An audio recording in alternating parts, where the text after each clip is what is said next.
Mic check.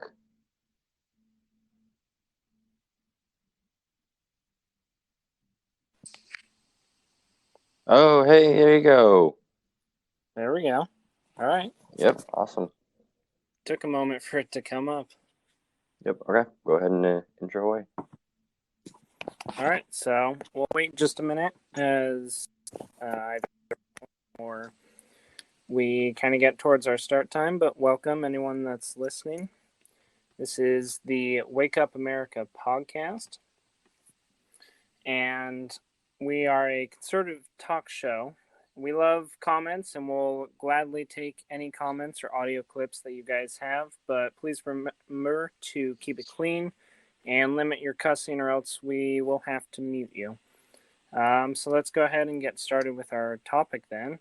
So today we are talking about President's Day.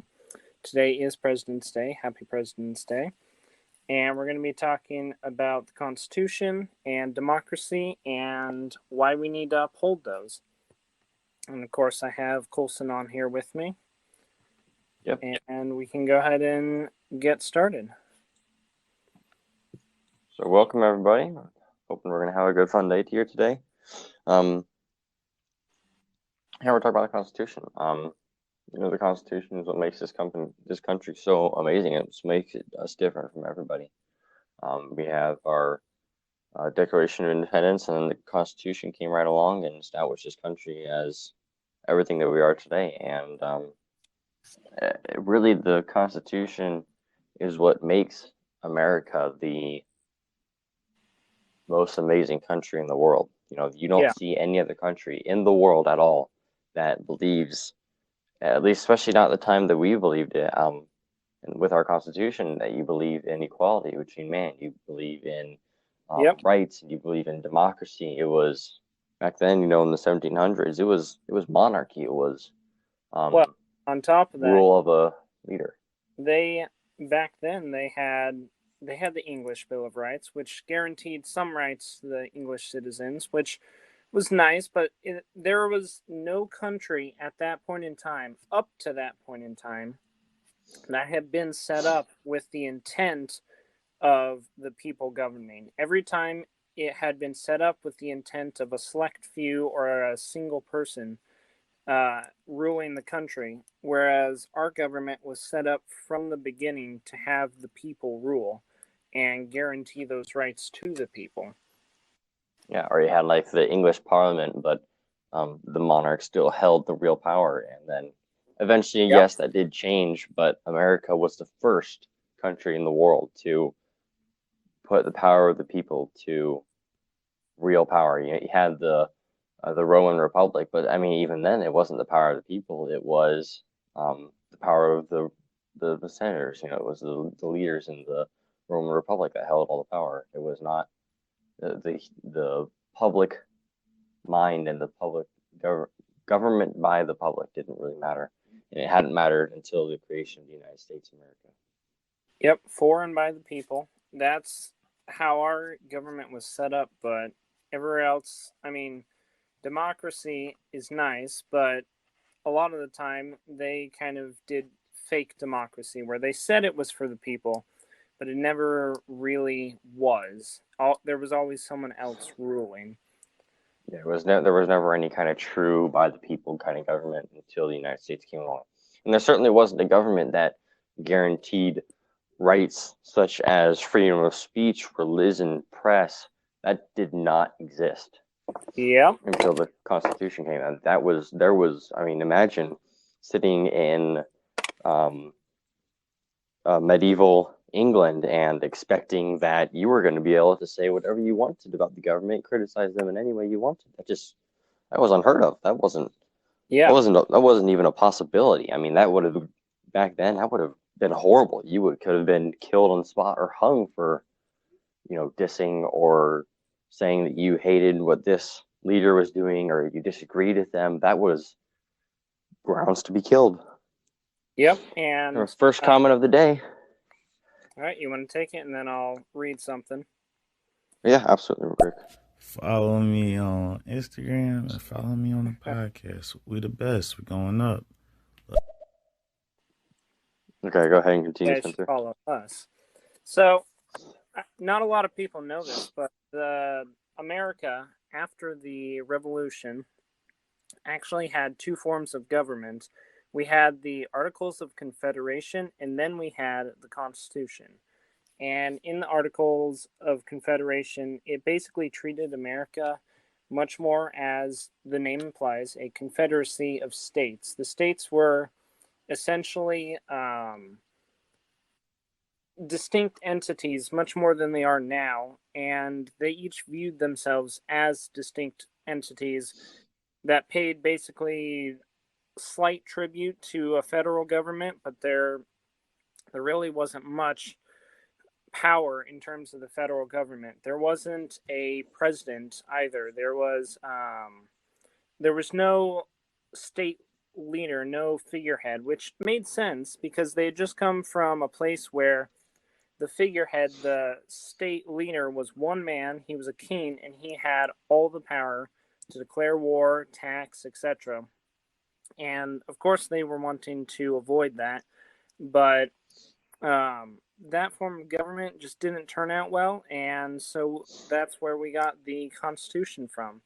And in the Constitution, it specifically talks about that we have a single president in order to make those snap decisions that a committee or a Congress can't make. If there, for example, a good example of that is the 9/11 terrorist attack.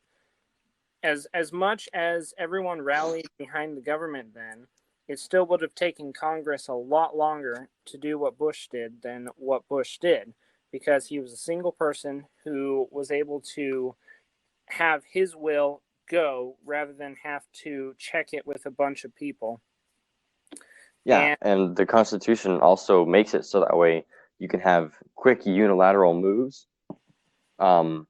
but that those moves won't be how do I say this? Those moves can be judged later on. So when you have a king, right, and you have a monarchy, what they say, they move by themselves, their word is final, and that's it. When you have a president, they can have unilateral power, and they are able to, with things like executive orders, right? But then executive order can be challenged. It's not the final say so, right? So you're not saying that there are always a president. Yes, exactly. Yeah, there's checks and balances. So it's different from saying that a monarch has a thing. It just allows the government to be led and to move quickly in important times. Yeah. And the nice thing about that is that while we do have those executive orders that are available for national emergencies, unlike the 50 executive orders that former Vice President Biden has signed within his first couple weeks, even though we do have those, it's still set up for the people. If you read in the Declaration of Independence, it says, everyone knows this. It says, we hold these truths to be self-evident, that all men are created equal, that they are endowed by their Creator with certain unalienable rights, that among these are life, liberty, and the pursuit of happiness. So the government, even before our government was formed, one of the reasons that we were leaving the English was because we wanted a form of government where the people were not getting trodden down by the establishment. Unjust taxes, absolutely. Yeah, that's where it came from. Yeah. Yeah. Yeah. You had the government. We had the monarchy, and we all know or I would assume that most of us, if not all of us, know the history of why the United States was oppressed in the way it was, and we were tired of living under an unjust and monarch. You were tired of living under a monarch, right? He wants what he wanted. He wanted to have more money. He wanted to be richer, so he taxed us. He wanted us to pay for his wars, even though we had no hand in them, and we were living, literally on the other side of the world. And the colonists were not okay with that. They didn't want that, and those were some of the grounds for why the American Revolutionary War began. But I mean, there are thousands of reasons for that really go all over different spectrums for why the revolution started and why it maintained and everything. But Yep. the taxes, the no representation, those are some of the main, more mainstream and well-known reasons for why the Revolutionary War started.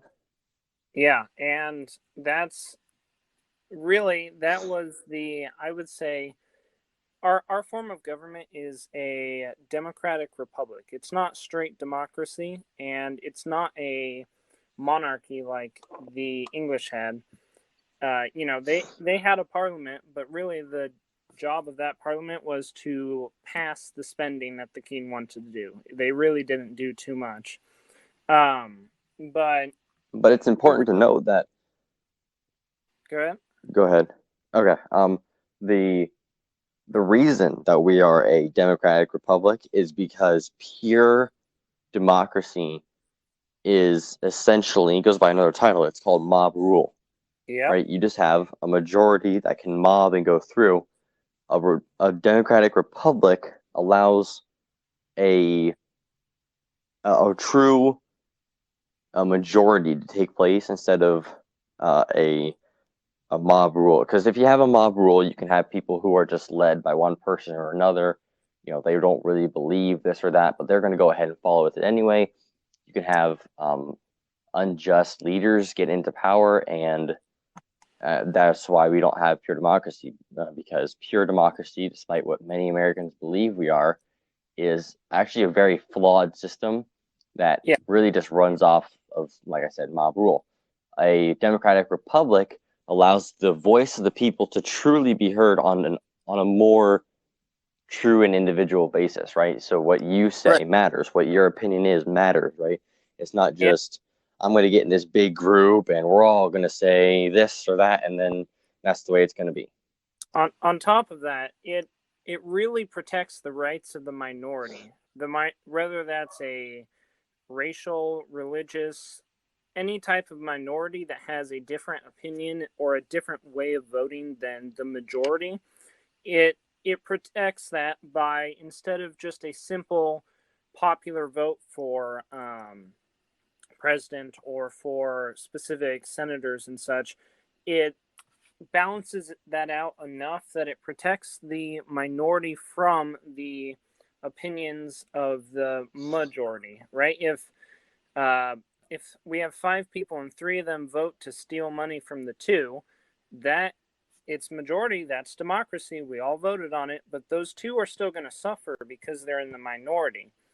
But if we had a democratic republic system there, then in that case, they can't just automatically do what they want because they have more votes. Yeah, that if you really think about okay, all the many I want to say all, but many violent cases in history, right? If you had just a big mob that said that whatever they wanted is the way it was. Let's say you had a city of 100, right? As for an example here, if you have a city of 100 and you have a majority of just 51, and that majority turns into a mob that goes through the city and says, "This is what we want. These are our demands." They're the majority then, and that's how democracy works, right? The majority get what they want, and that's it. And a democratic republic allows for there to be more common sense and responsibility imbued in that. That still allows the majority to rule, but allows more of an equal representation. And we always talk about, there are checks on the president's power, there's checks on the Senate, right? Between the 3 different branches, there are checks and balances of, okay, I can do this thing, but I need this other part of the government to approve. And being a republic kind of puts that check on democracy where it says, okay, you can do this, but you can't do it without the consent of this particular group. It has that check and balance against the mob and protects the people that don't necessarily have a voice. But yeah, that's one of the reasons that we have the Electoral College, because it allows it's the same thing as when you have a democratic republic for running the government. The Electoral College allows for the majority to take place in terms of voting for the president. So you have a majority that can speak to it, and then you can have the not pure mob rule take place in there. And really, everything is it's all really it's diverse and complicated. You got in our present day, you have laws that are 500 pages long that not a soul except for lawyers are going to be reading. Yep. You got this and that make things confusing and difficult, but in its base core, democratic republic allows for the freedom of the people instead of the freedom of the many. Well, and you've got right now in the world, thankfully, you do have some other democratic republics. Specifically, Israel, I think, is one of the other, besides America, is the other shining example of that, where they are essentially, in terms of freedom, one of the best places you can be besides America. It's a quote unquote Jewish state. It is, but Arabs and Muslims have more rights there than they do in Arab and Muslim countries. And that's because of this idea that, okay, all men are created equal.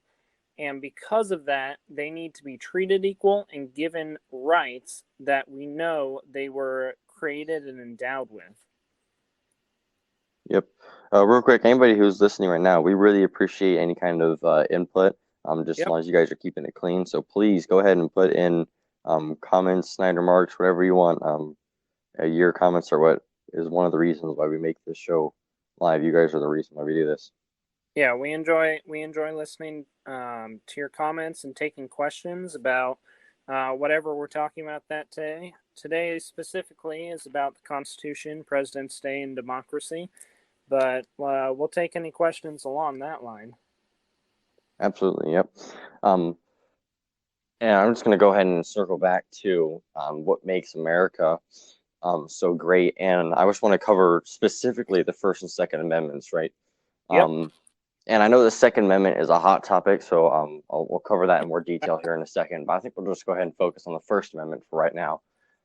I want to think about 1776, right? The time of the world. How many countries in this world had the ideals that the American colonists had to create a government that allowed the voice of the people with fair and equal representation, and that allowed freedom of speech, freedom of press, freedom of religion, freedom to do what you wanted to do, right? You had the right to life, liberty, and property. That wasn't something that existed in the world at that time, right? You could have your own property, and you had your life, and you had your liberty, but it was at the discretion of whatever government was around. They could take it whatever, no compensation. You are essentially essentially you were just waiting to see if you were going to be taken over and ruled in a violent manner, right? It's like a slave waiting to happen kind of thing, right? You have your liberty, but it's really at the discretion of this one person in power, and that is just a very horrible way to run the world. Yeah, I can't imagine being a citizen in that sort of framework where, I have quote unquote right to what I have, but there is that, maybe even it's just a small chance, but there's that chance that everything I have could be gone if I do something against the government or someone in power doesn't like what I'm doing. Yeah, that's so true, right? It's all at the discretion of a person. And going back to 1776, you didn't have that.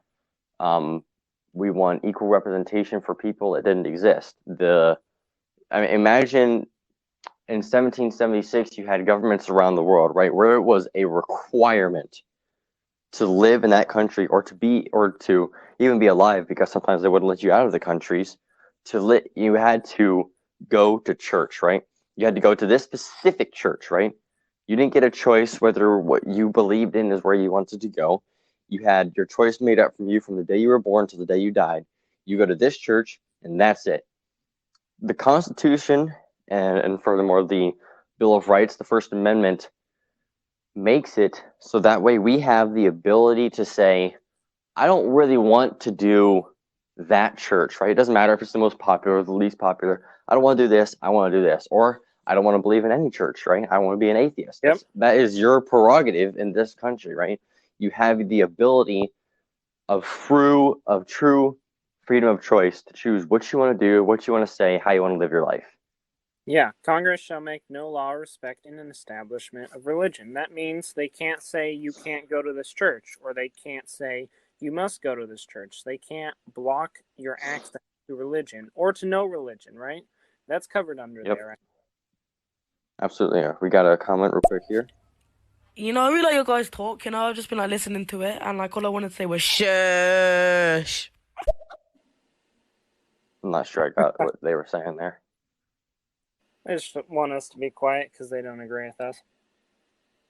That's okay. I am absolutely open to someone not agreeing. Please go ahead and put comments in, right? I want to have a debate here. That's the reason why we do a live show, is because I want to have an open debate kind of forum where we can talk to other people and we can come to peaceful agreements about our decisions. That doesn't mean that in the end I want you to have a different opinion. That just means that I'll defend my point of view, you can defend your point of view, and we can have a civil conversation about it. Yeah, and thankfully, what we're just talking about, the First Amendment protects that right to disagree, right? That's is that people just weren't allowed, at least publicly, to disagree with what the government was saying. Yeah, you didn't have the freedom of speech. You couldn't walk through the streets and have you can walk through the streets and say, I don't like that church over there, or I don't like the way that the king does his business, does this or that, or I don't like the king at all. If you were to say that in public and you were to be found out, that was a death sentence, right? That was like treason in our country today. You have the absolute freedom to say, I don't like what President Biden is doing. I don't like what Trump's doing. I don't like what Obama is doing. It doesn't matter who it is. You have the ability to say, I don't like what this person is doing, and nobody can say anything against you for having that point of view. That doesn't exist in many other countries, but it also certainly didn't exist back in the creation of the United States. Yeah, and now we are getting slightly off topic of America, but I think this is still related.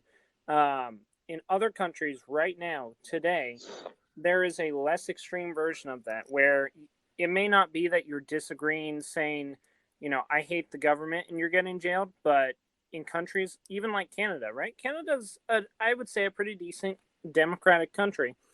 But because of their hate speech laws, people have been jailed because they said something or did something that someone thought was hateful, and were fined or jailed or punished because of that. Whereas in America, you're allowed to say that, and then rather than being punished and put in jail, the public is sort of your judge. If you say something racist in America, more than likely you're going to get shunned for it, and people are going to dislike you. And that is going to be your punishment, which I think is slightly worse than, in terms of your future, than getting fined, right? If I get fined, okay, I have to pay $1,000 for saying something stupid.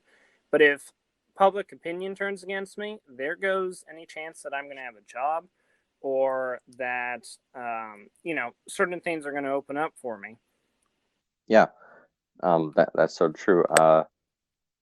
There's really just so much to be said for why just the First Amendment. I mean, if you had no other rights and liberties, just the First Amendment makes the United States one of the greatest country in the world, because you don't have that. And the same thing happens with that hate speech thing in Britain. You can say that you dislike someone, or you can cuss them out, and you can be fined and jailed for saying things like that. In America, unless what you are saying interferes with the rights of another person, then you are free to say whatever you want. And I still know there are some people that say people shouldn't be allowed to say this, right? They shouldn't be allowed to say that. They shouldn't be allowed to say racist comments or remarks. And you know what? I absolutely agree that there are some things that should not be said by people. As a Christian, I don't believe in the use of profanity. But some people are not religious, or some people are religious, and they do still believe in using profanity, and that is their prerogative. In this country, you are allowed to say what you want, and I have absolutely nothing against you until something that someone says interferes with the rights and liberties of another person. And that Right. is something that is unique to the United States, even in this present day. You do not get that. You don't get that in other democratic countries. They commonly have issues with serious corruption, um, Yep. and because their constitutions aren't built the same, right? You have the United States is unique even to the present day, even though we are act as a shining beacon, and there are many other countries um, that imitate us. We are continually unique. Yeah, and I think going along with what you were talking about, without our Constitution that recognizes that our right of speech is given by God, right? It's not man given, because if man in the government can give you a right, the government can take it away if they think it's prudent. But the Constitution says this is given, all of these rights are given by God, not by government, and they can't be given away. So if we didn't have a constitution that recognized the right of speech that was given by God, then the government could take away our right to speech, one word at a time. Oh, you're not allowed to say this word, nor this word, or this word. And then suddenly you're completely restricted in what you can say. Yep, absolutely. You have you don't have the same rights, freedoms. They don't exist.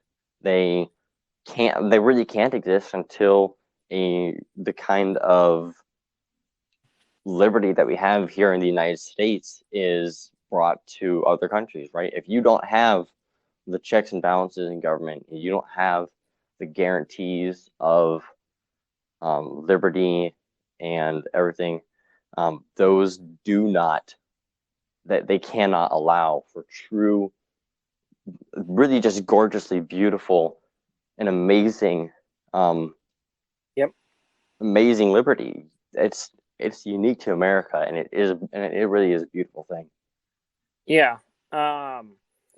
The Constitution is, I mean, it's just such a great document. The fact that it was created by flawed men, right? We know that. Some of them were slave owners, some of them were, perhaps they were unfaithful to their wives or various other things. But despite that, God was able to use them to create a document, the Constitution, which worked to prove the inherent God-given rights of all of us, including the life, liberty, and pursuit of happiness. On top of that, I mean, honestly, I think even if you boiled it down to just that, just the First Amendment, if America were exactly like every other country besides the First Amendment, I think it would still make us the best country in the world, because it protects the rights of the citizen to speak and the rights of the citizen to say what they want without fear of getting jailed or getting fined. And that is such a amazing right that I think sometimes we don't always appreciate it, just because it's always here to us. But if you go to other countries like China, I was watching a video the other day, and I'm sure a lot of you know this, but in China, you cannot proselyte. There is no religion in China. Um, the Chinese government says, especially for Christians, the Chinese government says, okay, listen, you can come here, and we'll allow you in our country, but you cannot proselyte. You cannot talk about your religion with our people. And people that do that can be fined and they can be jailed, right? The This is shocking and amazing to me, is that the Chinese government right now, if if I go as a Christian American citizen to China and I just accidentally talk about, well, yes, I'm a Christian, and you know, if I talk like that, the Chinese government can and probably will jail me, which is insane to think about. So that there are places right now which don't uphold rights and don't consider the human being as the utmost good and right holder in the world. They think the government is the one to give and take back rights rather than the person which has the ability to do what they want. Yeah, and me and Spencer, we're both Christians. We have a certain religious belief around the Constitution and its creation and its divine nature. And that's really all right. You know, we can believe what we want about the Constitution, and if someone else disagrees with me, I will never say anything else against you, because as far as for the creation of the Constitution goes, because you are allowed to believe what you want to believe about Yep. anything in the entire world, right? You can believe whatever. That is your permission, and that, sorry, not permission, that is the wrong word. That is your right, your God-given, infinite, eternal right to believe and have that belief in your mind, and you can speak it, and no one can speak out, no one can take your other rights away because you speak your mind. Yep. The only issue that especially happens here in the present day is that there seems to be a skew of whether or not what someone says and how it interferes with someone else's rights, right?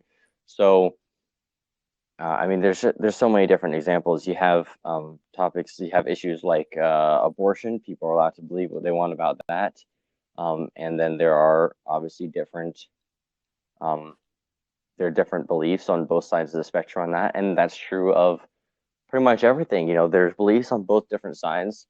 I have beliefs one way, another person might have a belief another way. And today we're not really talking about those. Today we're just talking about Yep. What makes the Constitution of America great, and it boils down to just two words: it's freedom and liberty. You know, Yeah. I can't go anywhere else in the world, and I can't be allowed to own a firearm to protect myself. I can't be allowed to say what I want. I can't be allowed to attend any religion I want. I can't be allowed to do whatever I want as long as it doesn't, and all those are allowed as long as it doesn't interfere with other individuals' rights. That's something that needs very importantly stressed when we talk about freedoms. We always there is an underlying fact that freedoms exist and we love these freedoms, but some people believe or have this skewed point where they believe that when we say, you know, freedom to do this, freedom to do that, then that means that we are saying so we can do whatever we want, right? I can say whatever I want, and that's not true, right? You can say whatever you want up to a point that it interferes with someone else's rights. Okay, so that's where hate speech comes in, right? That's a crime.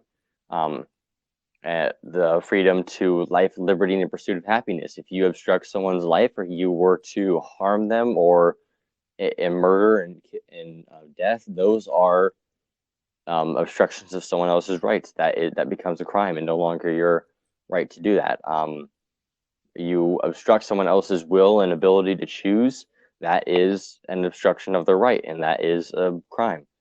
And these are all things that, to me, they seem like common sense, but they are topics that are hotly debated across our nation today. And I mean, there's 100 different things that are debated in terms of freedom of speech, whether one person believes abortion is okay or one person believes it isn't, whether one person believes this is hate speech or that is hate speech, whether a news company can say this or that, censorship, It is such a very diverse topic that expands so much of our life. And what Spencer said just a little bit ago is so, so accurate. We as Americans, especially as American people who were born and grew up here, we have a real tendency for taking these rights for advantage, right? We appreciate them and we love them, but I don't think some of us realize the pure, Yeah, um, take them for granted. yeah, we take them for granted, the pure blessings that they really are. They are they're just something that we don't see in the rest of the world, and they're something that, as since we live with them every single day and we practice them every single day, they become something less special to us, and that's something that in this podcast we are going to work to keep people's minds open about why these are rights that we need to constantly enjoy and constantly be grateful for, because they don't exist in the rest of the world, and there are billions of people who do not enjoy the ability to wake up every single day. And Yep. for instance, you can't wake up every single day and I say I want to listen to um, a news company that is speaking out against whatever the current president is. Okay, if you were to live in another nation that censored news companies that spoke out against against the government, that is one thing that happens with many people, where we wake up and we listen to a news company or we read an article of our choosing that you wouldn't be able to read and you wouldn't be able to participate in many other countries. And that is just a very, very simple, basic example of why our rights and liberties are unique to us here in this country. And on top of that, not only are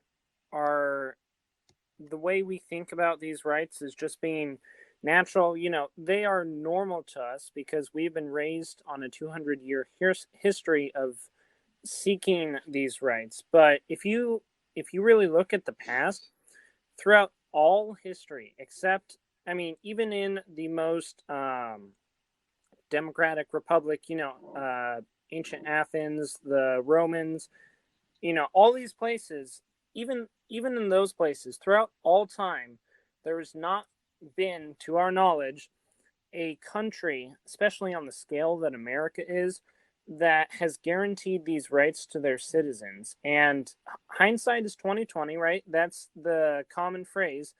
And our hindsight says, well, it's common sense that these rights should be here. But really, throughout all of history, it was not common sense. A lot of the time, maybe the people in power were like, if I give these rights to the people, I lose some of my power. And the people just didn't have the ability to fight back at that point. Or maybe they were just conditioned not to think about it.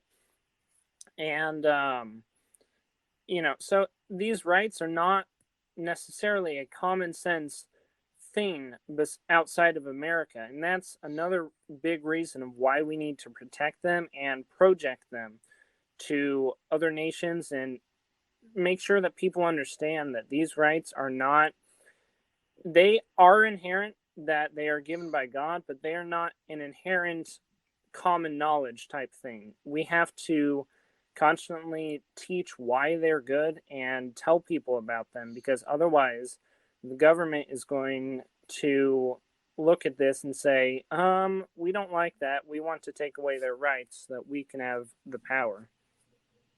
Yeah, and that brings us to our next point, which is the Second Amendment.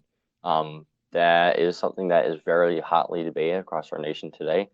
So for the people that are currently listening, please pipe in with whatever you want to say. I'd be glad to debate something against you, or I'd be glad to agree. Whatever you want to say, just go ahead and put some stuff in. We're definitely really want people to pipe in and say something. But me and Spencer, we both have the same opinion about the Second Amendment, and that is that it is second to just the First Amendment. It is one of the most unalienable and essential rights of this country that make it different from the rest of the world.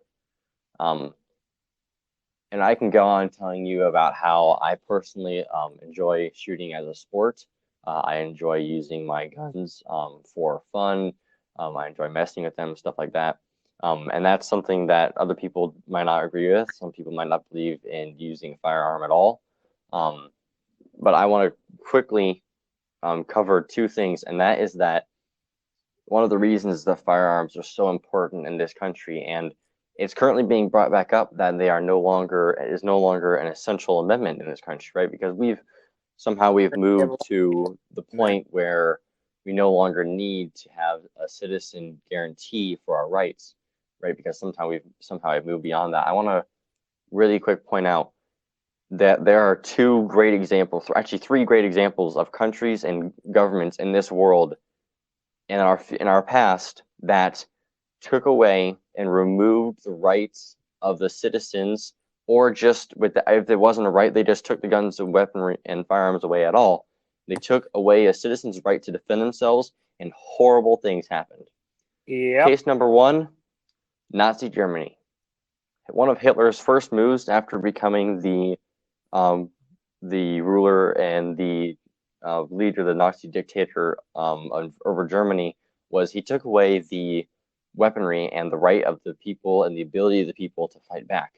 Because if he didn't have a group of people that could fight back against him, all of a sudden he reached a point where he's allowed to do whatever he wants, and his soldiers, his men, they can do whatever they want, and he has free reign to rule and judge the country. He was judge, jury, and executioner all by himself, and that was one of the sole reasons that he took away, one of the biggest reasons that he took away the right of the people and the ability of the people to defend themselves. Second case, go ahead, Spencer. If you just think about it logically, who's easier to control and manipulate? A person who has a gun, right? If I have a gun and someone says, "Give me your money," I'm going to say, no, right? It's much easier to say no to what someone wants if I have a gun. But if I don't have a gun and someone points a gun at me and says, "Give me your money," I essentially have no choice then but to either give them my money or die. And that's exactly what dictators do, is they remove the rights or the ability of their people to resist against the government. Yeah, the second great case, just like with Nazi Germany, was Stalin in the Soviet Union. The horrible, atrocious things that happened and the millions of people that were murdered, and it's something that isn't talked about, especially not in the scale of people of like the Holocaust and everything. But the numbers are actually similar to the amount of people that died. I can find some real numbers right here. But the amount of death that occurred because Stalin was able to remove the right of the people and the ability of the people to defend themselves, created the ability for him to do whatever he wanted, right? He had a militaristic dictatorship that had free reign over the people, had free reign over everything they did, and was able to control the country with an iron fist. And that is something that the United States guarantees against. It's hard to put in perspective because we've never experienced or never had the ability to even get the full picture of events like what happened in the Soviet Union under Joseph Stalin, and what happened in Nazi Germany. In America, we are privileged to never have lived and be able to have an experience like something like that. And there are those in our population who have immigrated to this country, and maybe who had lived through instances where these horrible things happened, or they had relatives who lived through these horrible things, and they have a more full way to really realize what happened. Yeah, they have the ability to actually see it. But in America, I think, like we were saying earlier, we take our rights for granted, and especially our right to life and the ability to defend ourselves. Real quick, There contained official records of 799,455 executions under Joseph Stalin, um, were released from Soviet archives after the Soviet Union dissolved. Around 1.7 million deaths in the Soviet Union's gulags, and another 390,000 deaths during the denuclearization forced resettlement. There are smaller numbers that go up to 400,000 that occurred through various instances. It was commonplace for individuals just to be found lying dead, murdered by Soviet troops inside the country, in all kinds of different villages and cities across the country. Wow. At the same point in time, they were also living through a famine, so they were being murdered by a dictator, and they were striving to live through a famine. These are things that the United States, we don't have to live through, and we're blessed not to have to live through. But we still need to have the ability, the realization that there's a reason we don't have to live through this. We have the right to life, liberty, and pursuit of happiness, and so we have a government that, just like with the past Trump administration and the current Biden administration, work as one of their biggest concerns. They work for getting rid of COVID-19, right? That's a big thing that's happening to us right now. And that's something that many governments in the past, just unless it affected some of the leaders of the government directly, it didn't really bother them, right? There were people who would die in cities and states, and the whole cities would just disappear. And if it didn't bother the way that they were living, or it didn't bother them, then nothing was done about it. Yeah, as long as it didn't affect the food they were eating or the money that they were getting, then they couldn't care. A lot of these dictators and communist leaders, really, they thought of people as a means to the end. Use the people to make the food that I want, use the people to build the tanks I want, or whatever. They didn't see them as human beings. They saw them as workhorses, almost, to get a job done and then die. And I think a lot, we talk about, I think in America we talk about the Nazis and the Nazi party as evil, as we should. They were completely evil. But I think we put a lot of emphasis on that. But then I think specifically the left has pushed the fact that communism has murdered millions of people. They've pushed that under the rug and said, well, don't look here, it's fine, because they say communism is not the same as Nazism. And while there are some differences, the overall philosophy and the general design of the two are very similar. And the fact that the left and the media don't really cover that and just say, well, our communist buddies in China or in Russia are perfectly fine, it's no problem, is kind of scary to think about. Yeah. Here's another example. In the Soviet Union, many of the let me get you the description. The term kulak was a term used towards peasants with over 8 acres of land in the early Soviet Union. Stalin actually carried out actions against them in a selfish manner, where he wanted land and he wanted to take it into government ownership, and so he just killed, with the other deaths that I was just reporting to you guys, or that over 15 million of these individuals and their families were deported between 1932 and 1937. 15 million individuals and their families were deported between 1932 and 1937. In the United States today, first off, we do not see just the murder or deportation of anybody who doesn't agree with the government or for selfish reasons. If there is such a thing called eminent domain where our government can come in and take land from families and individuals, and that's mainly reserved for the betterment of the public. And when they do that, they also provide compensation. So they come in, they have your land appraised and judged to make sure that you receive adequate compensation. It's not just, we're going to take this and you're going to have to deal with it yourself. So bye, this is ours now, leave. And that's exactly what happens in other countries. They can deport you, they can kill you, they can murder you. Doesn't matter what it is.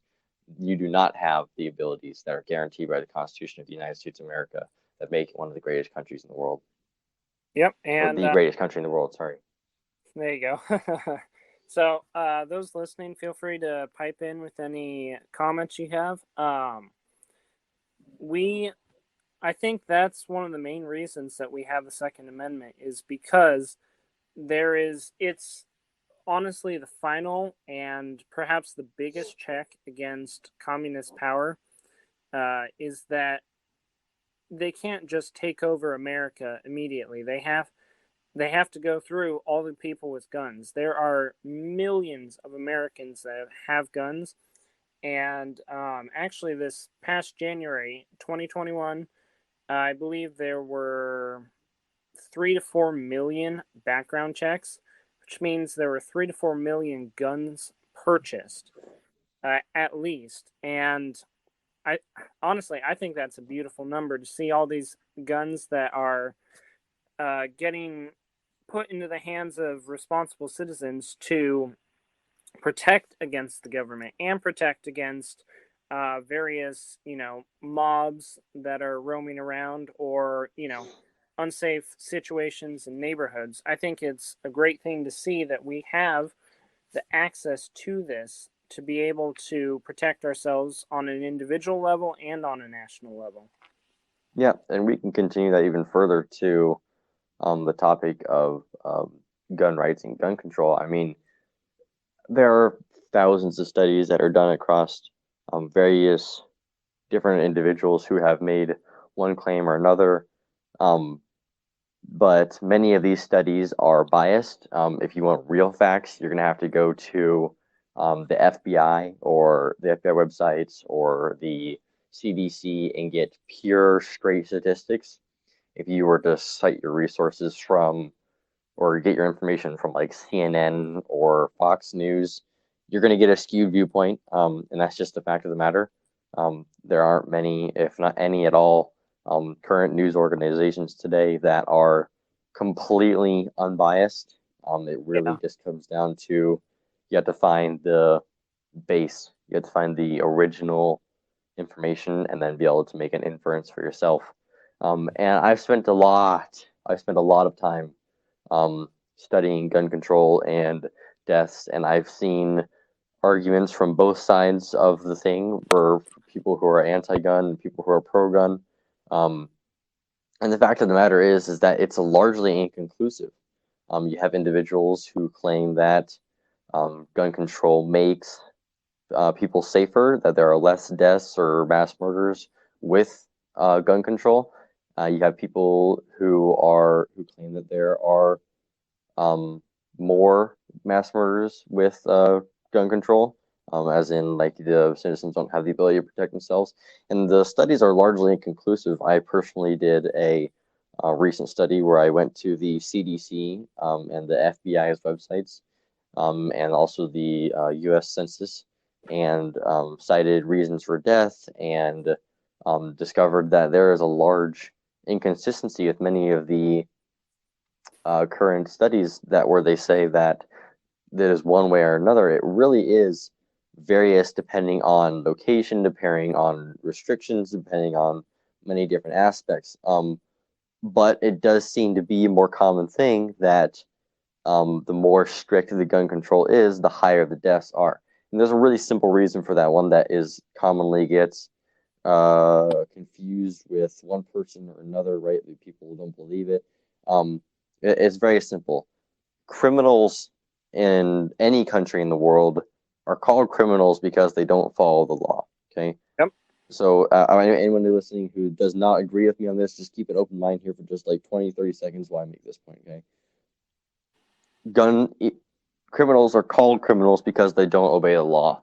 So if a federal or a state law were to come out and say, we're abolishing the Second Amendment, repealing it, it's gone, you need to turn in your firearms, the individuals in this great country who are law-abiding, great people, great citizens, those are the people that will turn in their firearms, their ability to defend themselves, right? Because they want to obey the law, they want to be good, upstanding citizens.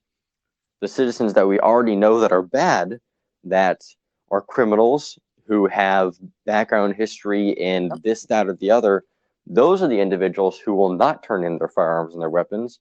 Many of them are stolen or pillaged from people, whether it's from robbing someone's house and taking their guns, whether it's from finding it from negligent use left outside or someplace or another, stealing it from people's cars, anywhere.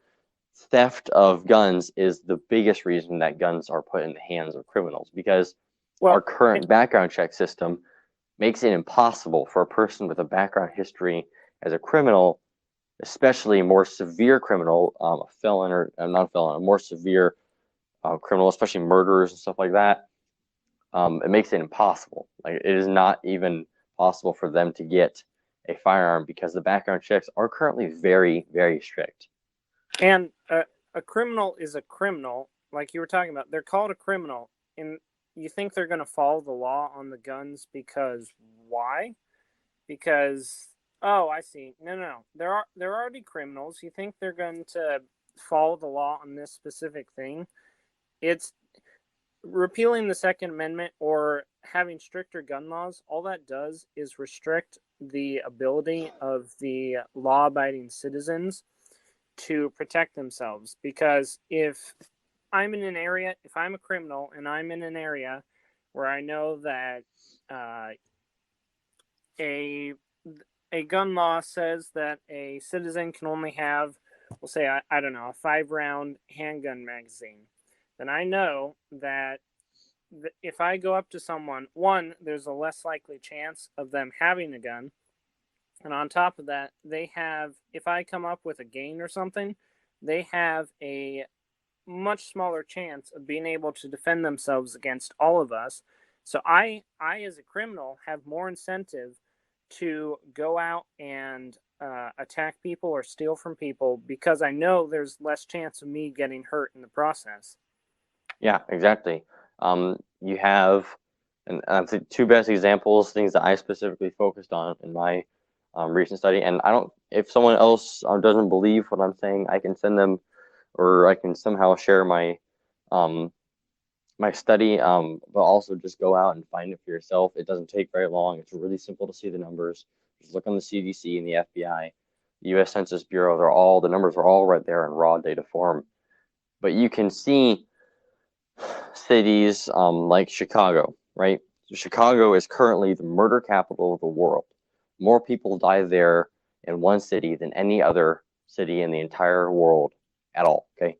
Nobody else beats them. That's more deaths there anywhere. That happens in this country. That is a horrible, horrible thing that happens in this country. The reason is because the gun laws in Chicago are so insanely strict. Many citizens don't even possess guns inside the city because you can be arrested at the drop of a hat. The laws range all over the place. You can't have they're so sticking strict, and it makes it impossible for citizens to aptly defend themselves against criminals or instances where they would need to defend themselves in self-defense. You have gangs who perform drive-bys. I know this is a thing that really happens in bigger cities, and the reason it happens in bigger cities is many big cities have stricter local gun laws. They make it difficult or impossible for many citizens to hold a carry permit or to even have a the ability to possess a firearm. And in the modern day, when a criminal can have a firearm illegally, right, and you can have a knife legally, it doesn't make sense for you to have a knife and the enemy to have a gun, right? That's just not even an apt comparison, but people have the point of view where we don't need guns. We have things like knives, or we have tasers. And I guess that's more of a specific topic, and we can get into that on more in detail on a later episode. But those are not reasonable or even possible forms of self-defense. Well, and what we were talking about earlier about the Constitution and the Republican system protecting the rights of the minority, a similar thing can be applied here. The gun is called the Great Equalizer because it equalizes the playing field. It takes the weak, someone who maybe is physically weaker than this 6-foot buff guy that's attacking them, right? If it's a small single mom, or if it's a teenager, or something, as someone who has less physical stature and ability to just naturally defend themselves, you give them a gun and you give them some training, and suddenly they are able to actually protect themselves from those people that would have been a much bigger threat against them. That is so true. Yep. I mean, whenever I hotly debate someone against gun control, I want to put into their mind certain images so that way they can see one of the reasons why I come from the positions that I come from. Okay, all honesty, we can all admit that there are not a majority of the nation, or even like barely anybody in this country comparatively who resembles Dwayne Johnson, right? We're not all, like Arnold Schwarzenegger, Dwayne Johnson. We can like crush a building with our bare hands kind of guys, right? We're not that kind. That's not true for men or for women. That's not the usual, right? So Spencer's got a good point there with an equalizer. Think of like a single mother defending one or more children inside their home against a violent criminal with a firearm, right? If that mother has a taser, she gets one shot. If she has a knife, she gets even less of a chance, and she is defending her life and the lives of her children, right? That is something that a situation that I hope that almost never is ever placed in, but in reality, there are mothers and fathers who are placed in situations like that. There are individuals just by themselves who are placed in situations like that, and those are things that should be taken in consideration when someone argues against the Second Amendment. You got to think about everything, really. I mean, in the terms of per capita and deaths, mass murders, which are one of the most biggest reasons that everybody is against gun control. Mass murders are relatively infrequent. They are absolutely atrocious and horrible that they happen, but they are not things that a more strict background check can control, because for anybody who wants to do the research, you can find out that most mass murders and most murders at all are first-time killers. Most of them don't have extensive backgrounds in violent actions, in hurting and harming other people. Most of them are first-time violent offenders who have many are even spotless records, and it's common to see, especially in the Vegas shooting. That guy, while what he did was a horrible thing, he was not a repeated past offender. As I understand it, he was actually a upstanding citizen who decided for one reason or another that he didn't want to be anymore and committed a horrible act. And he should be in prison for the rest of he'll be in prison for the rest of his life. But it's just something to keep in mind that these aren't people who we can say, oh, a more strict background check will solve the issue, or, oh, getting rid of all the guns for the citizens will solve the issue, because then you reach two different things we've already covered already. You take away the guns and you present those who are in government who may be corrupt, or even just the government at all, which is not something that we never want to present, no matter how good our representatives in our government are. You present the ability to seize control with zero resistance. You present the inability of citizens to defend themselves from more severe or smaller, small like criminals and petty theft. You remove the ability of an individual to their life. Essentially, you remove that the guarantee to life, liberty, and happiness, because a person, you can verifiably say that I know for a fact that if the Second Amendment were to disappear from this country tomorrow, I would fear every single day that I went out in public for the rest of my life. Or there would be so many more criminals that would be emboldened to go out and do things, because they would know that either people don't have guns, or that the people won't have the defense in court to say, well, this gun is guaranteed to me. Yeah, but put into the picture of your mind a bar or something in a small country town in small town USA, right? You got people who are living as farmers, and most of them carry weapons all the time, right? They carry a gun or maybe a pocket knife or something all the time. How many criminals do you see walking into a bar or a building or a place like that, a public place, and saying, give me your money or I'm going to rob this place, right? You don't see that happening in places like that, because they know that they won't make it out of there alive, most likely circumstance. You don't see stuff like that happening in the middle of small town Texas, because people know that that is a very unintelligent place to go to try to rob someplace, because those people will defend themselves. But you see that happening all the time in places like Chicago or Los Angeles, or many places in California. You see it happening in New York, and many other cities around our nation, where gun laws are strict, and it makes it very difficult, if not impossible, to protect oneself with a firearm. Yeah. We have a recording. We have a message here real quick, and go ahead and play that. I live in the poorest area in Toronto, and it's about 2 times the size of South Chicago. And we only had 3 murders last year, where Chicago had 3,000 murders. What do you attribute that to? It most definitely has to do with the fact that it's hard to get access to guns. More guns means more deaths. See, that's where I disagree with you. In the United States, we've been manufacturing guns since before we actually became a country. But Canada has been a nation that has, for a long time, had strict anti-gun laws. So yes, I would say in Canada it's different, and that's why I'm not speaking to Canada. We're talking about America today. I'm pretty much never going to speak to Canada, because I don't know anything about Canada. I haven't studied the Canadian government.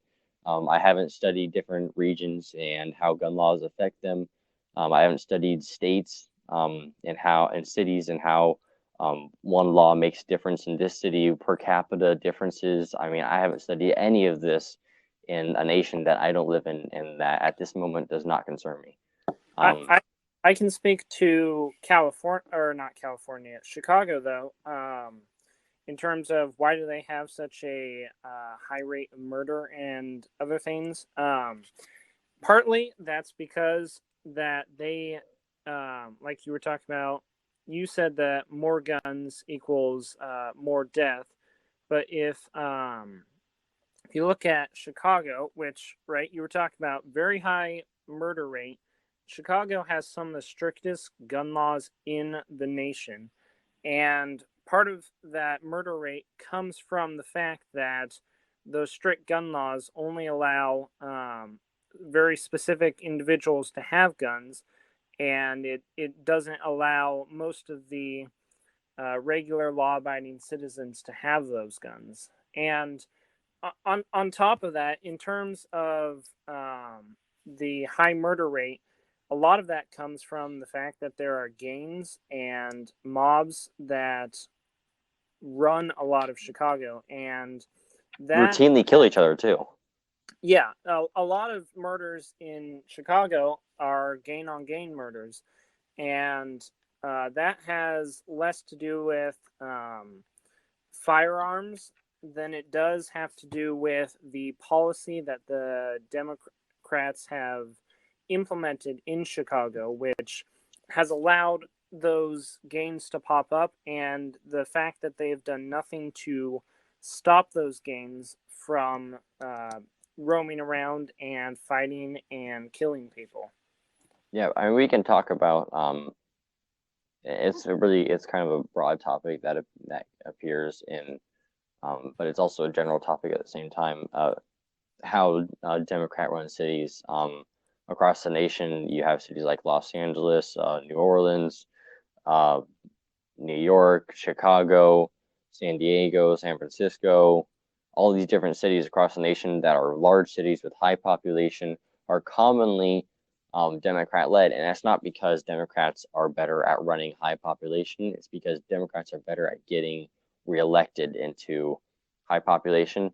If you see these cities and you study how much of them live in really poor conditions or how many of them live on generational welfare and or just individual welfare, stuff like that, it's really high, and so these individuals get elected back in. The cities fall into worse conditions, and as Democrat leaders, they also maintain position of the rest of their party where they are more strict on gun control, and gun control allows for more deaths. And I honestly I can't even fathom how these high numbers of deaths, which can easily be attributed to all the different Democrat leaders. When you have people who have gotten very, very rarely, but the very few leaders who are Republican or more middle liners, the deaths are lower, right? Because if the laws are less strict, the deaths are lower. I don't understand. I can't even wrap my mind around it. So I can't really speak to it because it's something that my brain physically can't even I can't even process why on earth this is a logic that exists. I don't have experience in these cities. I've never lived in one of them. I will never live in one of them. But higher gun numbers does not equal higher gun deaths. And let's say for the sake of argument, even that were true, the amount of guns already produced in this country makes it so that way that's an irrelevant topic because the guns already exist in this country.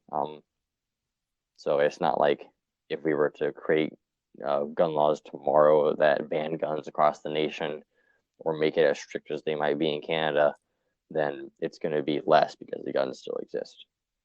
That's true. We have a gun culture in America. Absolutely, yep. The guns are tied almost intrinsically to the American identity, right? Guns, what is it? Guns, Bible, and God, and those things are tied to us. And part of that is because we have so many guns. A gun buyback program or stricter gun laws may work slightly better in countries like Canada or like the Australia gun buyback, just because they have far less guns. We have, I'm pretty sure, hundreds of millions of guns, and we that is just it's usual for an American citizen to have more than one gun in their house. Yeah, and I mean, you look at that statistic. We'll say it averages out to one gun per person, just to make the math simple. That's 300 million guns in America, and yet there are those high murder rates, especially in areas with stricter gun laws.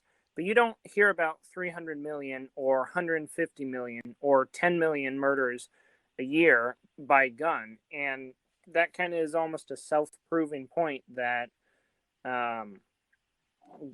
guns don't kill people, because otherwise there would be a lot of gun deaths that we just simply don't have.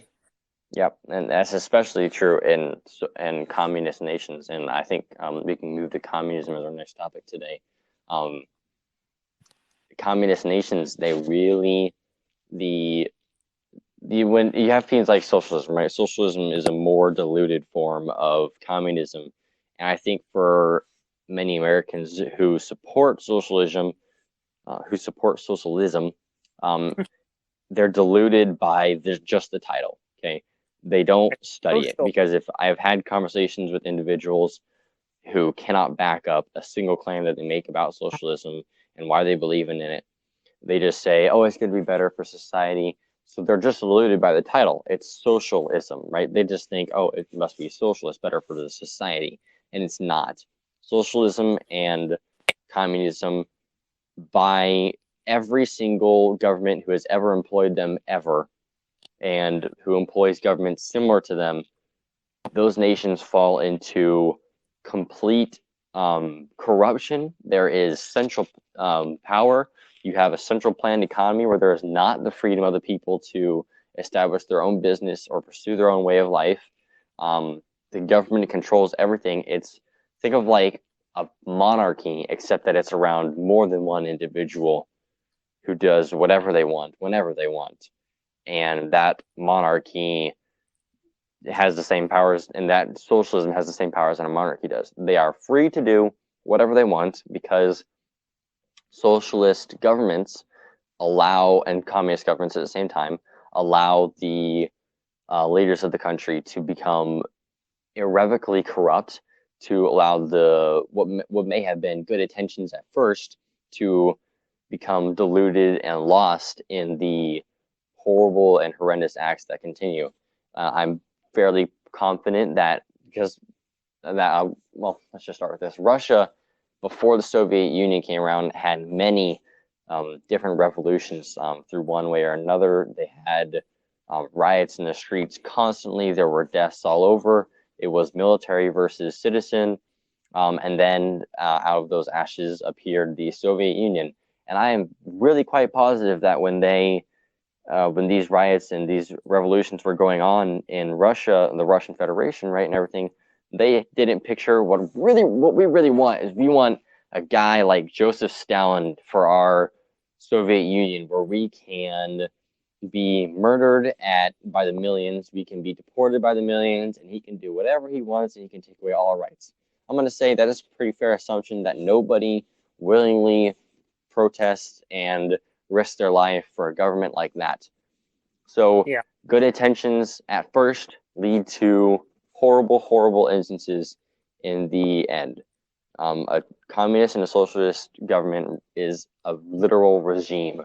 It is a dictatorship that is led by corrupt and horrible people almost every single time. Yeah. You have another recording messenger here. Yep, Go ahead, we'll Spencer. The reason you have more gun violence in liberal-run cities is not because there's more guns. The reason is because there is no punishment. If you commit a crime with a firearm, the punishment should be severe enough to discourage anyone else from doing it, period. In other countries, like Canada, the punishments for crimes with firearms are much more severe than the United States. Specifically in liberal-run cities where they just get a slap on the wrist and are let free. Absolutely, Yeah, there should be. You commit a crime with a gun. I mean, let's not even say that crime was that someone ended up dying in the end. It should be charged with attempted murder, unless the situation could be then therefore judged on a case-by-case basis of whether or not it was negligent use or an accident.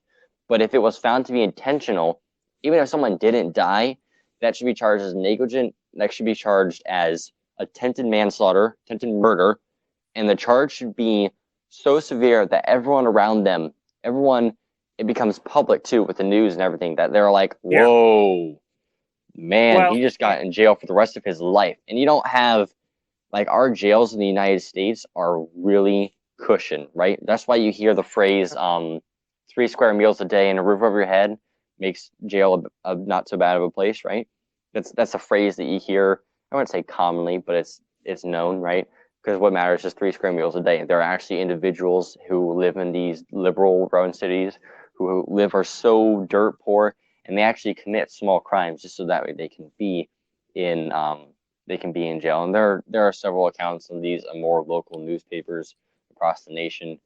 So if anybody has any interest in finding this information out, do a little bit of a Google search. You'll find it out pretty fast. Well, and you brought up an excellent point. Society shows how much they care about a specific action by the punishment it meters out for it. So if the punishment for stabbing someone or shooting someone is the same punishment, is a $20 fine as parking my car in a spot too long, then we completely devalue human life, and we devalue the actions. And so you're exactly right in that, is that if there is no incentive to not murder, then people are just going to do it. Because they can do whatever they want, and they can get things that they would not be able to get otherwise. Yeah. And if being a criminal no longer holds any negative value in the eyes of society, especially in the terms of punishment, well, why is everyone not a criminal, right? Why not just take whatever I want with disregard to human life completely? Because I'm not going to go to jail for it. No one's really going to condemn me for it, so I might as well go ahead and do it. Well, and there's a reason in past times that, right, we don't do it necessarily all the time this way, but there's a reason that in the past, when you murdered someone or you raped someone, the punishment was you died.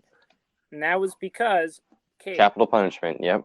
Capital punishment. There is only one way that you can possibly you can't bring the person back to life, and no amount of money is going to given to the family is going to heal that wound. The only way that you can pay and repent for what you've done is by paying with your own blood.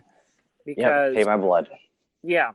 And that's one of the reasons I'm in favor of capital punishment when it comes to especially rapists. I think if we get that type of scum out of our society and we say, this is the punishment for what you do, and people know that, that, like you were talking about, that'll bring the rates of that down, because people go, oh crap, if I'm caught doing this, I will literally lose my life. Is this worth my life? Yep. I want to make an analogy really quick, and I want anyone here to keep their mind open about this. In many movies you see, that are where you have a community and someone commits a horrendous act. It doesn't matter if this community is run by a single person, a chief, a dictator. It doesn't matter if you're talking like Hunger Games. No matter what it is, right? If you have these communities where if someone commits an act, they're made an example of. Now, I'm not saying that we should have public, beaten to death executions in the middle of town square. That's horrible. No, not that. But to make for a couple people to realize if a capital punishment or crimes similar to a not cushioned prison, but prison for life, were to be brought into were to be made, then the results of which would be essentially a example made out of those individuals, because all of a sudden the criminals and those who commit acts like murder, especially in heavy rates in cities like Chicago, you would have all the criminals who commit similar crimes commonly would go, oh crap, they actually mean business now. Wait a second, I'm actually going to get in trouble. Something really bad could happen to me if I commit this act. And they'll put down their guns, they'll stop being criminals, and they'll be like, okay, well, maybe I should stop now. Or maybe I should start in the first place, right? Right, and that's not going to stop all criminals. Obviously, there are some criminals that are willing to take that risk, but it's in almost a scaled down version. If I'm going to cheat on a test and I know that I'm going to lose, maybe a point on the test, then, I'm still going to cheat because I'm going to have gotten 15 points for that 1 point that I lost. But if I know that I am not only going to get a 0 on that test, but I'm going to get failed for that course, then I don't want to cheat on that test all of a sudden, because the risk and the reward are very improperly balanced. Yeah, in terms of parenting, right? I'm one of the oldest in my family, and I've seen the common trend. Like, if you are a parent and you have a kid who, let's say, they take a crayon and color all over the walls, right? Or they make a giant mess when they know they're not supposed to, okay? If they have prior knowledge that this is something that they're not supposed to do, it's not the first time. They just know that this is something they shouldn't have done.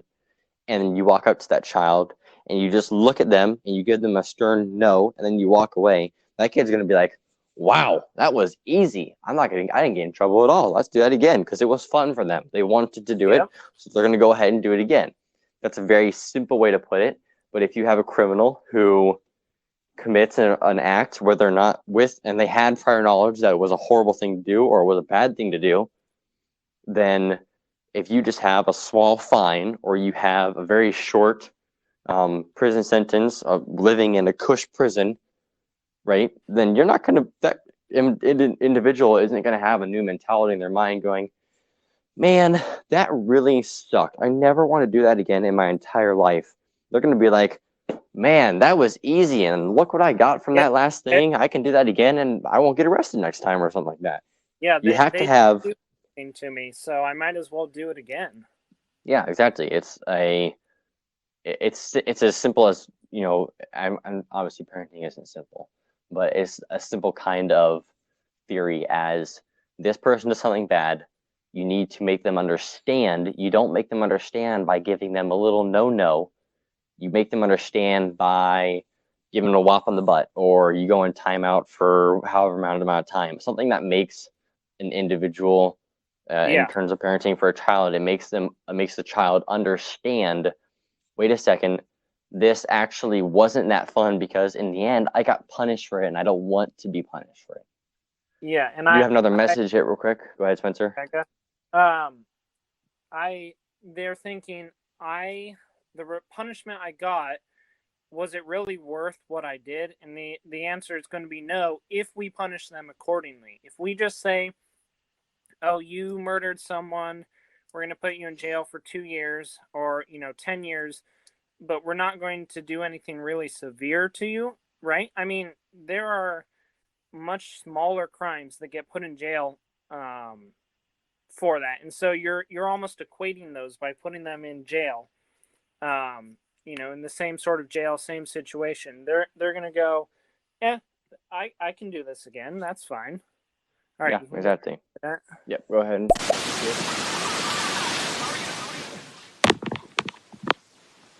I'm gonna assume that was an accident. I'm gonna assume, but everyone else, feel free to add any comments or thoughts you have. Yep, we do a live format here on Stereo for the reason of we enjoy having comments, whether you agree or disagree with whatever we're saying. Please put information in. It's what really makes our show what we want it to be, and we want to have input from everybody. So please go ahead and put something in if you have something to say. Yeah. And just as an FYI to everyone, we will be ending about 12 o'clock Eastern Standard Time today. Yep, absolutely. So I think we can go ahead now, and we're gonna go and focus on communism versus versus democracy in terms of the United States. Yeah. We covered it a little bit ago, but it's such a vast thing. You have communism has never worked. Okay, and the beginner, the founders of these countries, or the public, I can't say founders of these governments because many of the founders turned out to be the leaders, and the leaders were the ones that were corrupt. But the public who cheered on this creation of these countries, I don't think in their minds that they wanted was a impoverished future where they were treated as less than human, practically enslaved and murdered and deported by the will of the government alone, the will of one person usually, and were subject to horrendous events that are really some of the dark ages in human history. Yeah. I have another And message here real quick after you're done, Spencer. all right.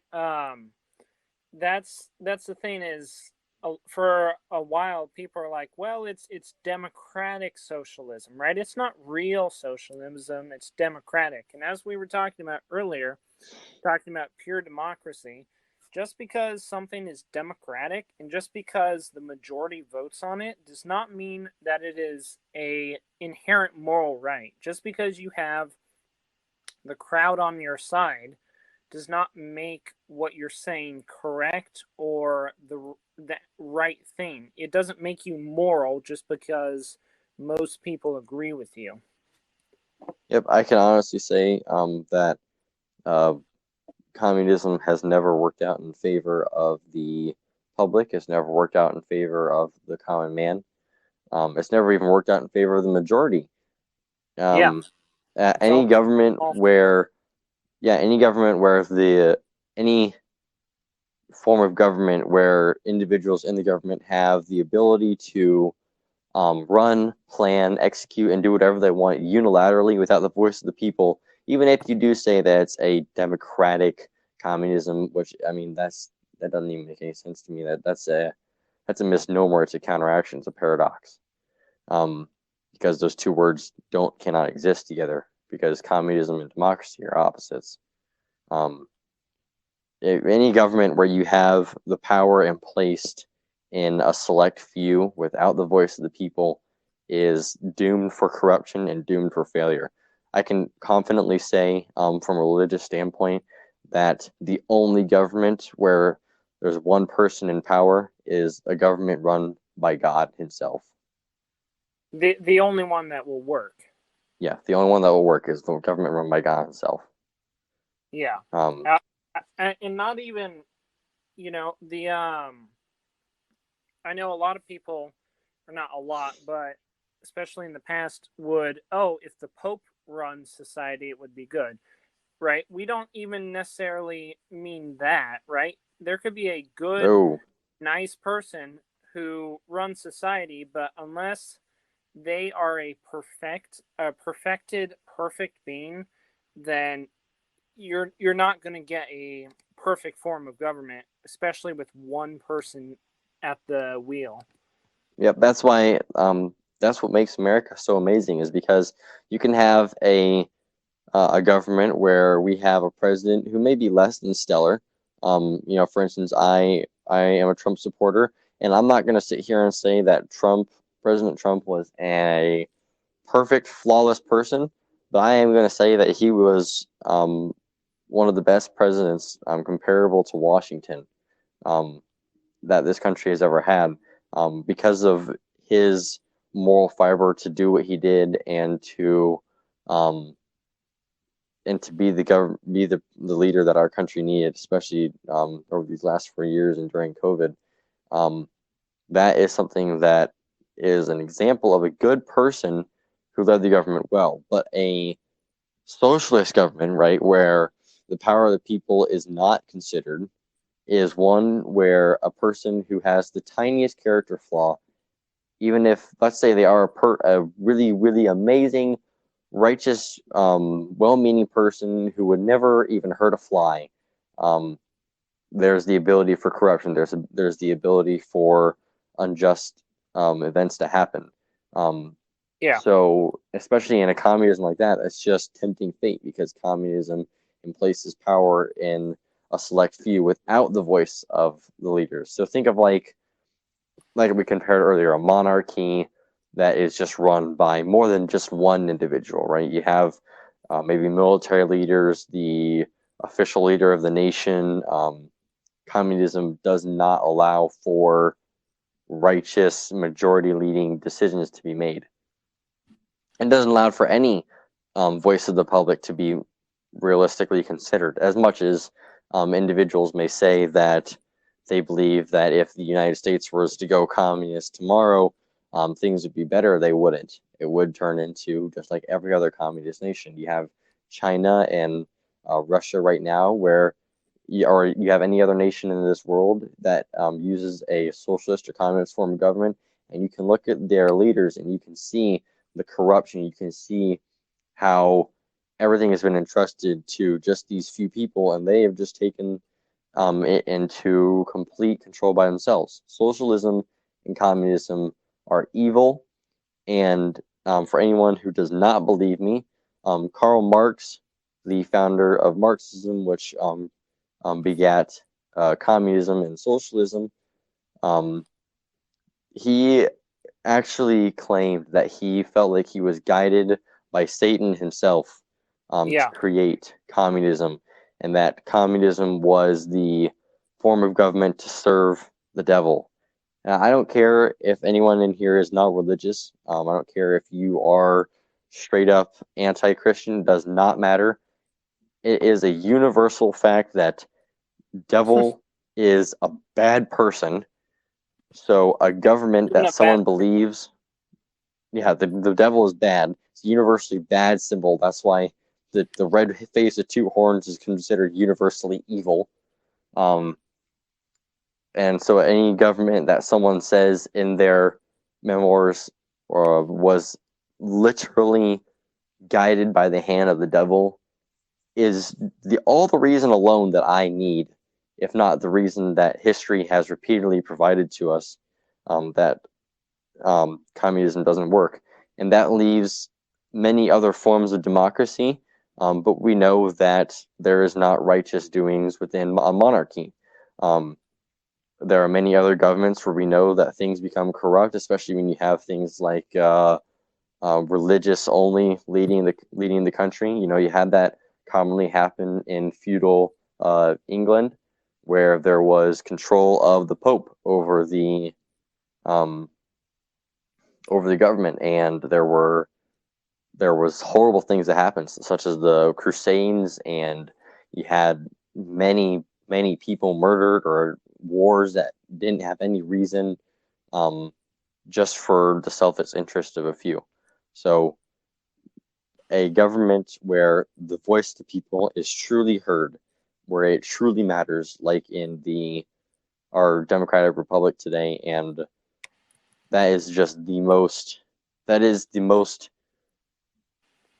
the best form of government, and that can be conceived for mankind. Well, and on top of that, they always caution, don't use absolutes in politics. Don't say always, don't say never. But in this case, we can say an absolute. We can say communism and socialism always fail, and they are always for the degrading of humans, and they are always turn out a disaster. Yep, every time. We do have a recording, put it off for a second, so here we go real quick. It's like the illegal aliens. They commit a crime, nothing happens to them. And they keep committing crimes because they know they're not going to be deported, and they know they're not going to be punished, which encourages other criminal illegal aliens to come to this country. Yeah, immigrant criminal acts committed by the topic of immigration. That is a another big topic going on in the nation right now. It's even bigger during Trump's administration, while he built the U.S.-Mexico border wall. And immigration is something I think that we're gonna probably save for a different episode where we can focus on that more, because there's a lot involved in it. But that is a good point. That it's a good analogy that illegal immigrants, right? We're not talking about legal immigrants, but the illegal immigrants, they come in and they know that there is no punishment for what they're going to do, because we don't have any record of them. We don't have a record of, who this person is, whether they've paid taxes, and so yeah. Yep, that's a big thing with immigration. Yeah, I mean, the immigrant policies you have topics like socialism, how the U.S. Every single aspect of this country is one that I can aptly say has improved on what the rest of the nation, rest of the world has done in the past, and maybe even is doing in the current, in the present. There are some things that I will say that I see in other countries, and I'm like, man, I wish we didn't do it like this. And I personally have the belief, I am anti-abortion. I believe that it is murder. Yep. And I know that that is something that I'm sad that this country stands for. I'm sad there anybody in this country who stands for that. But it also pains me and makes me sad that there are those in this country who stand for racism. It makes me sad that there are those in this country who stand for communism. But those are rights afforded by the First Amendment, that these individuals in our country, despite whether or not they believe in this country, they are allowed to have the belief, as long as it does not inflict or affect the rights of other citizens, that they are allowed to have those beliefs in their minds and in their hearts. And that I may not agree with them, but I will always defend their right to possess those rights and beliefs. So if abortion were to be abolished tomorrow, I would be overjoyed. And if someone were to be outraged, I would say, I don't agree with you. I will never agree with you, but that doesn't mean that I hate you as a person, and that doesn't mean that you no longer have rights, because your right is afforded to you by this great Constitution and this amazing nation, that we have the right to believe whatever it is we want. We have the right to say what we want, and we have the right to exercise whatever religion we want. Yeah. You have another message real quick here? Judas and the Black Messiah is the most important movie of the United States of this year, and you gotta be watching that shit. I haven't watched Judas and the Black Messiah. I do not plan on watching it. But I don't see how that pertains to our current conversation about communism and the rights of this amazing country. Yeah, I don't have any opinion on that at all. I have nothing to say about that. We welcome any comments you guys have. Just preferably try to keep them on topic if you can. Yeah, speak of the devil, here's another one. It's cause y'all's a bunch of dumb motherfuckers. Yeah, no cussing, please. That's not okay. We don't accept profanity on our show. Yep, trying to keep it clean and important. You know. Yep, exactly. Yeah, the Judas and the Black Messiah movie, not pertinent to our current conversation of the greatness of America. So yeah, I think he just left. I was raised with faith and belief in God and Christ, and appreciation for our nation. I've spent time studying history to realize what other nations have gone through in the past, and I've spent time studying firsthand accounts of horrible instances in our history, like the Holocaust, of things that happened in the Soviet Union. You have things that happened currently in China, and happen currently in North Korea. These are topics that are important to me.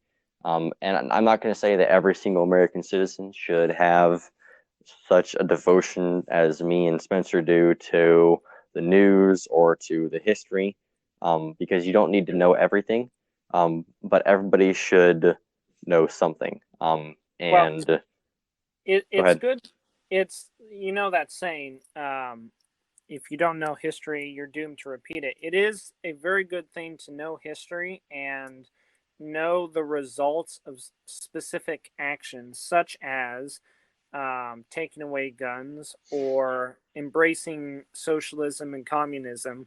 It is important to look at history and say, okay, this happened, this was the result, we shouldn't do that again. Yep, cause and effect. And history is largely quite simple in that. And people tend to overanalyze it and say that this happened, but it's very easy to analyze history. History is cause and effect. They took away the ability of citizens to defend themselves in Nazi Germany and in the Soviet Union, and through the beliefs of the select horrible few, such as those who, like Hitler, who believed in Aryan superiority and hated the Jews. When he took away the ability of any citizen, including Jewish, to defend themselves, the effect was that there was the Holocaust. That's just a basic fact. History is cause and effect. The American settlers, the colonists, they didn't like being taxed without any representation. They didn't like being ruled by an arbitrary ruler over the sea who had no clue what they were experiencing, who had no clue about their lives, who didn't know how it was for them, and especially didn't know what it was to probably do a meaningful day's work of hard labor in his entire life. Yep. One that they were doing every day and paying crazy taxes for a war that meant nothing to them anymore. And the effect was that we went to the American Revolution, and then that was the birth of this great nation.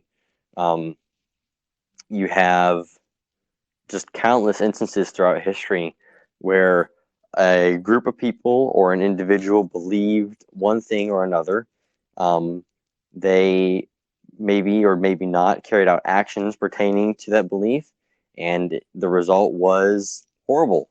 Very commonly, the human history is full of horrible events that happened. But if you think about the United States, you can't list any instances like the Holocaust or the oppression of the Soviet Union that have happened in this country's lifetime.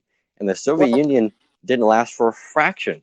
It lasted for a very, very small proportion compared to the United States, and they had such a horrific event happen to them quickly because they had a government that allowed individuals to do what they wanted, and that was their effect. They created a new government, and this government allowed for corruption and evil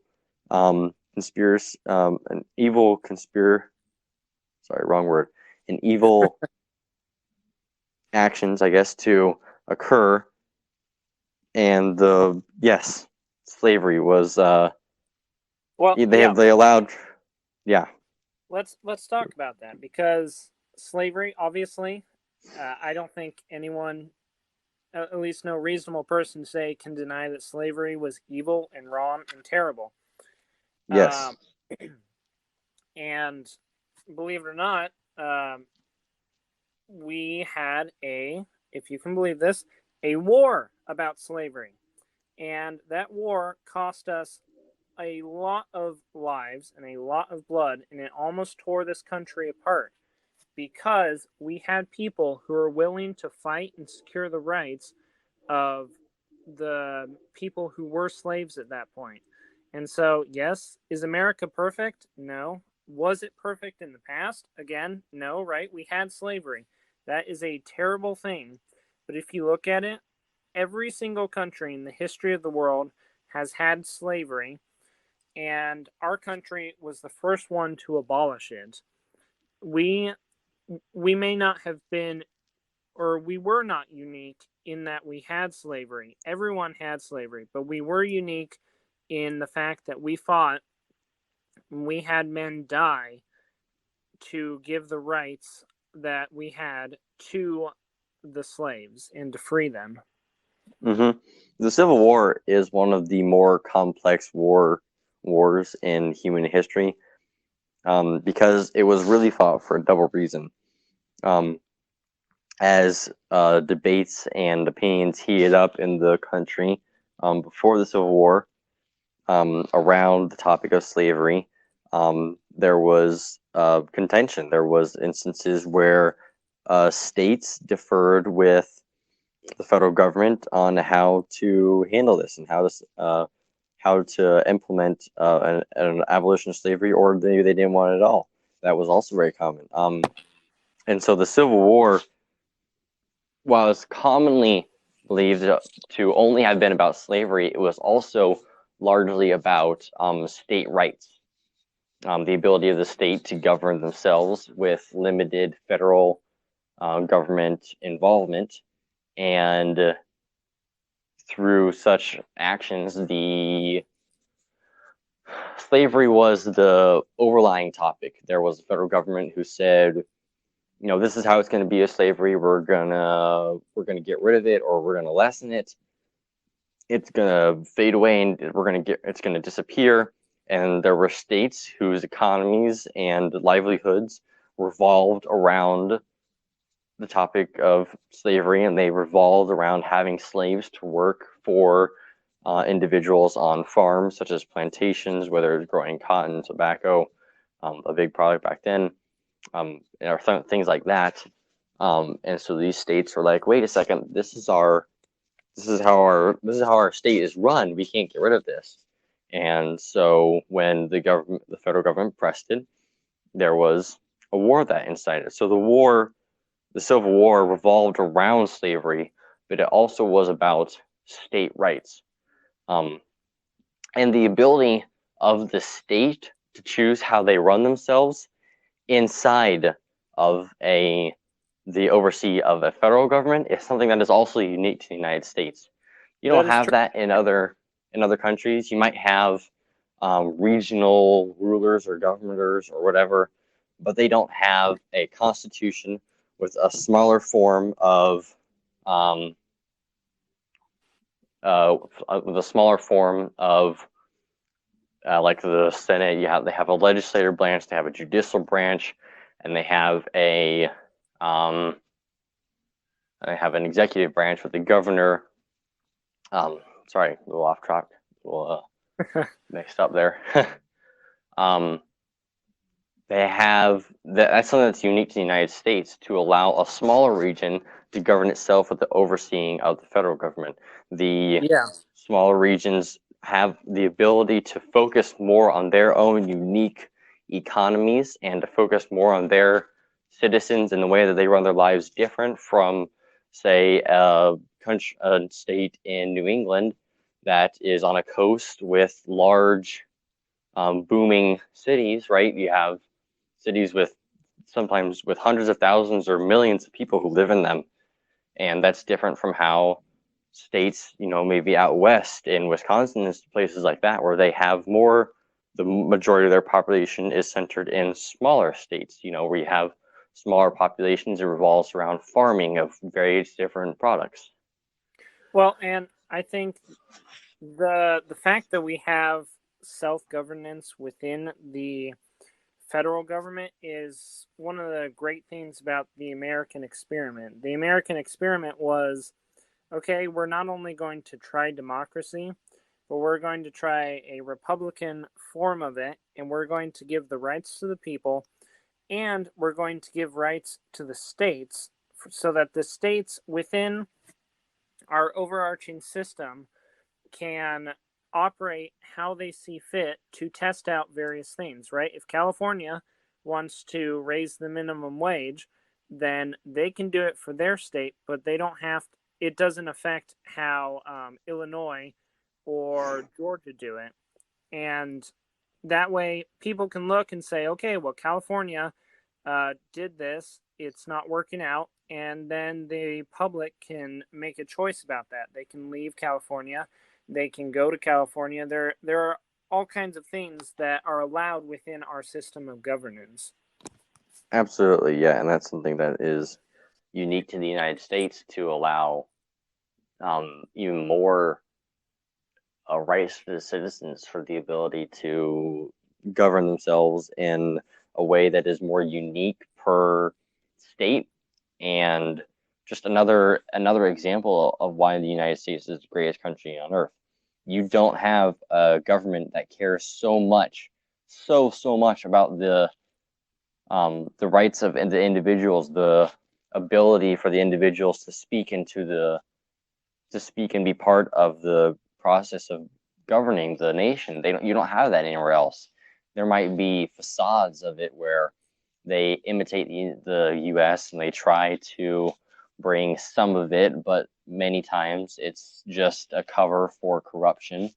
It happens commonly in nations with less full versions of what the United States practices, and they quickly become corrupt, because corruption is something that can easily be brought to pass by an unwatchful eye. If you have the creation of a government and there isn't vigilance in making sure that one nation over another, one form of government over another is more fulfilling and accomplishes a goal more than one way, and they just kind of cruise through it, right? They work through a selfish way to get to what they want, which is something that you get with communism.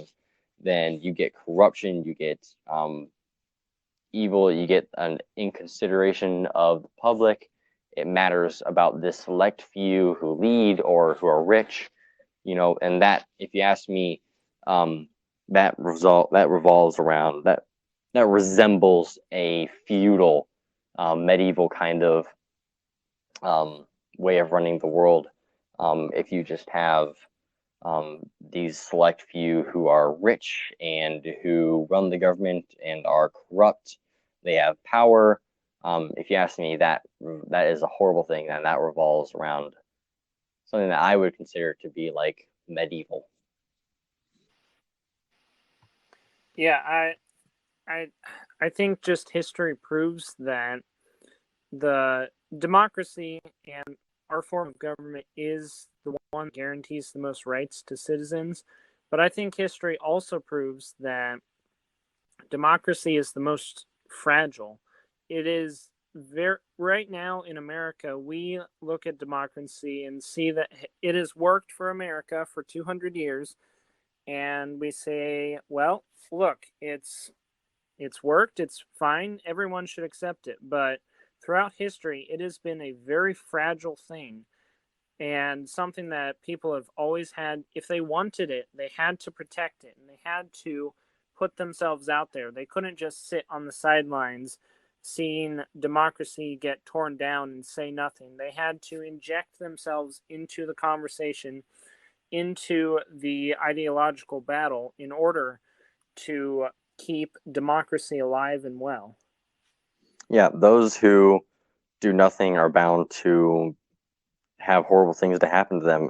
For the same thing that happens with history, those who don't know it, who don't study it, are bound to repeat it. And that's the same thing that happens with idolism, not IDOL-ism, but idol. To not be active and to not be part of something that should mean something to you. If, for instance, voting, we have such a small percentage of people in this country who vote. But if we were to have more people who voted, we would have an even truer form of what we always advocate here in the United States. What we love, what we strive to have, is the rights of the people guaranteed by the voice of the majority. And voting, public voting allows that. A democratic republic allows for the voice of the people to be heard. And these forms of these forms of government and these forms of action that make the United States what it is now and what it always has been is what makes me love this country so much, because you don't see this anywhere else. No group of people under the rule or the government of a government entity in a nation is as blessed and as prosperous as the citizenry of the United States. There is nobody who matters, no government who cares more about their citizens, no government who works to maintain the rights as much. There's no there's nothing that compares to the United States in the way that we are. There's imitations, there's knockoffs that have tried to do well. Many of them have fallen to corruption or violence. You have that going on in several small countries across the world, especially in South America. And it's what makes this country so amazing to have the rights, liberties that we do, with freedom to do what we want. I could say to do what we do because this is how we live every day, but to do what we want is what makes this country as amazing and as unique as it is. Yeah, and that the fact that we have very few limitations, except for the obvious ones, the ones that protect the rights of the other people. We don't have arbitrary limitations that the government puts on us just because it makes them feel powerful. We have rights, and we have inherent rights that are guaranteed in the Constitution, but they are rights that we need to protect and to speak out about and tell people about, because otherwise those rights can very easily be lost. Absolutely, that is so true. All right, well, guys, it is 11:57. We're just 3 minutes shy.